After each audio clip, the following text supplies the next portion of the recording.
Dortmund is a city in western Germany, and is the 8th largest city in Germany. Dortmund has a rich history dating back to the 9th century.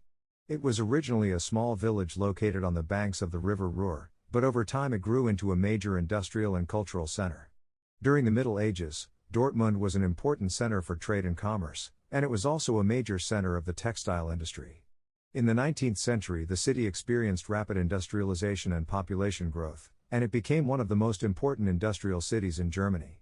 During World War II, Dortmund was heavily bombed, and much of the city was destroyed. However, it was rebuilt after the war and has since become a major center for technology and innovation.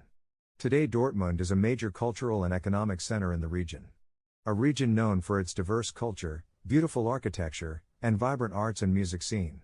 The city is also home to several museums and theaters. Dortmund has a large university and is a major center for research and technology. If you like this video, follow me and subscribe to my channel. Thank you very much for watching.